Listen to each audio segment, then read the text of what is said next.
കേരളത്തിന്റെ BJP അധ്യക്ഷൻ ആരാണെന്നറിയാനുള്ള ആകാംക്ഷ എല്ലാ പാർട്ടിക്കാർക്കുമുണ്ട്. അധ്യക്ഷൻ മാറിയെത്തിയതുകൊണ്ട് കേരളത്തിൽ BJP ക്ലച്ച് പിടിക്കണമെന്നില്ല. എങ്കിലും പല തലകളും വെട്ടിമാറ്റി ആരാകും സംസ്ഥാനത്തെ പുതിയ അധ്യക്ഷ പദവിയിലേക്ക് ഓടിയെത്തുക എന്നറിയാനുള്ളൊരു കൗതുകമാണ് ആ ആകാംക്ഷയ്ക്ക് പിന്നിൽ. കെ സുരേന്ദ്രൻ ഒരു അവസരം കൂടി നൽകുമോ, അതോ സുരേന്ദ്രനെ വീഴ്ത്താനുള്ള വിമത നീക്കം നടക്കുമോ എന്നെല്ലാം കണ്ടറിയേണ്ട കാര്യമാണ്. എന്തായാലും അധ്യക്ഷ തെരഞ്ഞെടുപ്പ് അടുത്തിരിക്കെ കേരളത്തിൽ നിന്നുള്ള BJP നേതാക്കളുടെ അടിക്കടിയുള്ള ഡൽഹി യാത്ര മുറയ്ക്ക് നടക്കുന്നുണ്ട്. BJP സംസ്ഥാന അധ്യക്ഷ സ്ഥാനത്തേക്കുള്ള സജീവ ചർച്ചകളിൽ ശോഭാ സുരേന്ദ്രൻ സ്ഥിരം പേരാകുന്നതിനിടയിൽ അമിത്ഷായുമായുള്ള ശോഭയുടെ കൂടിക്കാഴ്ച ദേശീയ തലത്തിലും ചർച്ചകൾക്ക് വഴിവെച്ചു. BJP ദേശീയ നിർവാഹക സമിതി അംഗമായ ശോഭ കേന്ദ്ര ആഭ്യന്തരമന്ത്രിയും BJPയുടെ ചരടുവലിയിൽ നിർണായക കേന്ദ്രവുമായ അമിത്ഷായെ കണ്ടത് കേരളത്തിലെ BJPക്കുള്ളിൽ വലിയ ചർച്ചയായി കഴിഞ്ഞു. 29 സംസ്ഥാനങ്ങളിൽ പാർട്ടിക്ക് അധ്യക്ഷന്മാർ ഈ മാസം 15-നുള്ളിൽ വരാനിരിക്കെ ദേശീയ അധ്യക്ഷനും ഈ മാസം ഒടുവിൽ തീരുമാനമാകുമെന്നാണ് റിപ്പോർട്ടുകൾ സൂചിപ്പിക്കുന്നത്.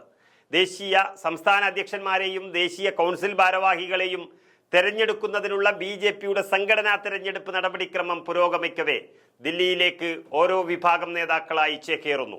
കേരളത്തിൽ സംസ്ഥാന അധ്യക്ഷ സ്ഥാനത്തുള്ള കെ സുരേന്ദ്രന് കടുത്ത എതിർപ്പാണ് മറുചേരികളിൽ നിന്നും ഉണ്ടാകുന്നത്.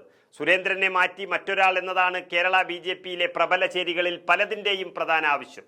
തെരഞ്ഞെടുപ്പിൽ കേരളത്തിന്റെ ചുമതല കേന്ദ്രമന്ത്രി പ്രഹ്ലാദ് ജോഷിക്കാണ്. 5 വർഷമായി പ്രസിഡന്റ് സ്ഥാനത്ത് തുടരുന്ന കെ സുരേന്ദ്രന് നേർക്ക് ഈ കാലയളവിലെല്ലാം ശക്തമായ ഉൾപാർട്ടി പ്രതിരോധം BJPയിൽ ഉയർന്നിരുന്നു. 3 വർഷമാണ് BJP അധ്യക്ഷന്റെ ഒരു ടേമിന്റെ കാലാവധി. നേരത്തെ കേന്ദ്ര നേതൃത്വം സുരേന്ദ്രന് കാലാവധി നീട്ടി നൽകുകയായിരുന്നു. എന്തായാലും ഇക്കുറി BJPയിൽ കാര്യങ്ങൾ തെരഞ്ഞെടുപ്പിലേക്ക് എത്തിയാലും നിലവിലെ പ്രസിഡന്റ് സുരേന്ദ്രന് മത്സരിക്കാൻ തടസ്സമില്ല. പക്ഷെ കഴിഞ്ഞ കുറേ നാളുകളായി കേന്ദ്രം നിർദ്ദേശിക്കുന്നവർ അധ്യക്ഷ സ്ഥാനത്ത് എത്തുന്നതാണ് BJPയുടെ ഒരു രീതി.